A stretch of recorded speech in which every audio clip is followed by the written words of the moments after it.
Episode number 71.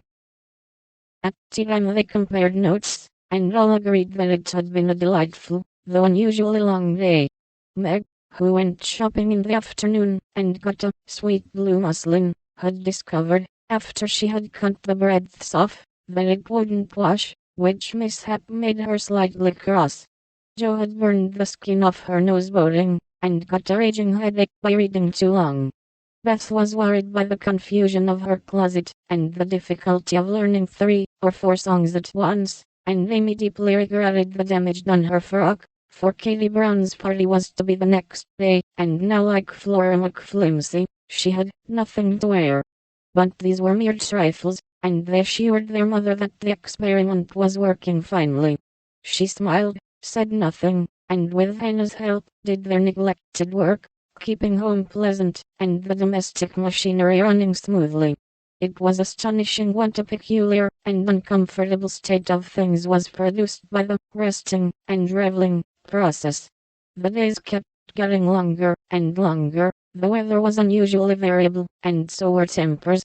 An unsettled feeling possessed everyone, and Satan found plenty of mischief for the idle hands to do. As the height of luxury, Meg put out some of her sewing, and then found time hang so heavily, that she fell to snipping and spoiling her clothes in her attempts to furbish them up a la Moffat. Jo read till her eyes gave out, and she was sick of books, got so fidgety that even good-natured Laurie had a quarrel with her, and so reduced in spirits that she desperately wished she had gone with Aunt March. Beth got on pretty well, for she was constantly forgetting that it was to be all play and no work, and fell back into her old ways now and then. But something in the air affected her, and more than once her tranquility was much disturbed, so much so that on one occasion she actually shook poor dear Joanna, and told her she was afraid. Amy fared worst of all, for her resources were small, and when her sisters left her to amuse herself, she soon found that accomplished and important little self a great burden.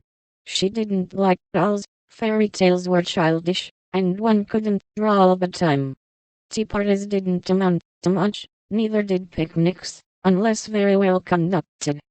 If one could have a fine house, full of nice girls, or go traveling, the summer would be delightful, but to stay at home with 3 selfish sisters, and a grown-up boy was enough to try the patience of a Bose, complained Miss Mallyprop, after several days devoted to pleasure, fretting, and ennui.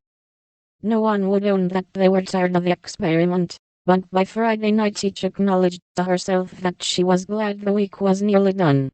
Hoping to impress the lesson more deeply, Mrs. March, who had a good deal of humor, resolved to finish off the trial in an appropriate manner, so she gave Hannah a holiday, and let the girls enjoy the full effect of the play system. When they got up on Saturday morning, there was no fire in the kitchen, no breakfast in the dining room, and no mother anywhere to be seen. "Mercy on us! What has happened?" cried Jo, staring about her in dismay. Meg ran upstairs, and soon came back again, looking relieved, but rather bewildered, and a little ashamed.